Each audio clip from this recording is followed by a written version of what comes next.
I'm Sheriff Ken Mascara. I'm Sergeant Rid Zerkowski. With the holiday season right around the corner, we thought this would be a great time to highlight some holiday safety tips. So on this episode of 10-8, we're going to provide you some crime prevention tips to help keep you, your family, and your property safe. So don't go away. We'll be right back. And happy holidays.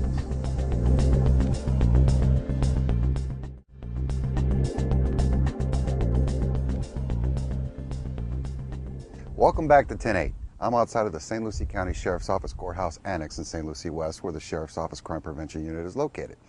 Today, members of the Crime Prevention Unit will show us how to prevent crimes before they happen. Now, this time of year is always a busy time, and soon we'll be heading out to the malls and stores to do our holiday shopping.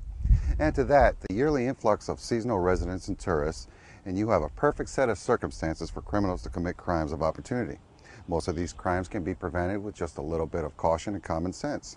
We spoke to Deputy Hoffman of the Crime Prevention Unit about how to protect yourself during this busy time of year. During the holiday season, we see an increase of crime, and that's due to a lot of residents that come to our area for vacationing or coming down to visit relatives and so forth. They go shopping, they have a lot of money on them, they're not aware of their surroundings, they're looking for the best deals. They're putting packages inside their vehicle, they're in plain view, and we see an increase of car burglaries and those type of thefts during this time. When you arrive at the store or the mall where you're going shopping, we always recommend that you go during the daytime.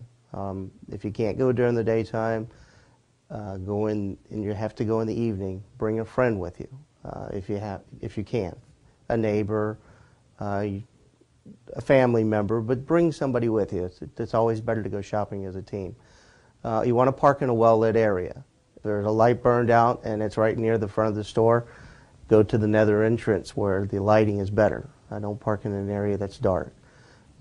When you pull into a parking lot, the best place to park is near the front of the store. The worst place to park is on the side of the store. And the reason why that is, might not be a lot of traffic on the side of the store.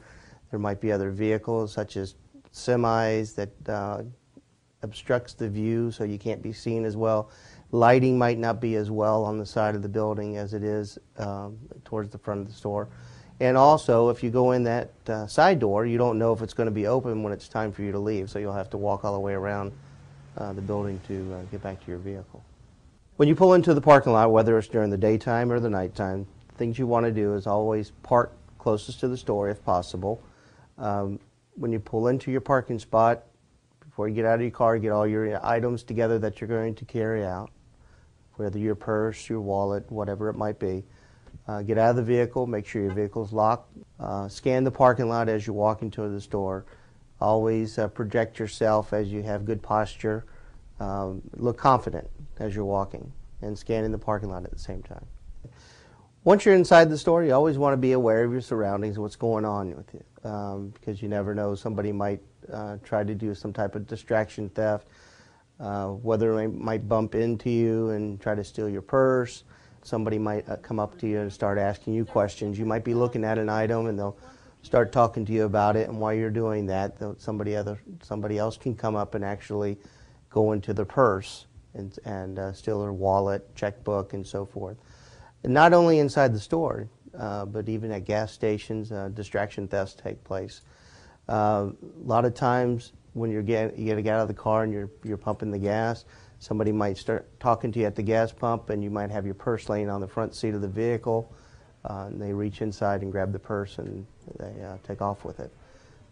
When you come out of the store, you want to make sure you have your hands empty. Don't be carrying all your packages. If you have a shopping cart, make sure they're all in the shopping cart as you're pushing them out. You get to your vehicle as you're scanning the parking lot. As you're approaching your vehicle, you have your keys in your hand. Once you get to your vehicle, open up the trunk and place your valuables inside the trunk of the vehicle. This way they're out of plain view. That removes the opportunity for somebody to come and steal them out of the vehicle. If you decide you have to go back into the store, move your car to another destination, into the parking lot. And the reason why that is because somebody might be watching in the parking lot, and once you place your valuables inside the car, inside the trunk, A trunk is not a secure area, it just puts it out of sight. It's just as easy to break in the trunk as it is through the compartment area. We've seen this happen where items have been stolen out of the vehicle's trunk because somebody was watching in the parking lot, and they've watched you put your items in there and then go back inside the store. If you see something suspicious, the very first thing you need to do is you call 911 to report either suspicious person in the parking lot, suspicious vehicle. Even when you're inside the store, if you see somebody that doesn't look right, notify security of the store. If you have a cell phone, call 911 and report that information. Most people don't realize by calling 911 from a cell phone, you can either do that from a phone that's fully activated or an old cell phone that's been deactivated. In other words, if you have an old cell phone that you don't use anymore and you got new service, you can still call 911 from a cell phone that's deactivated.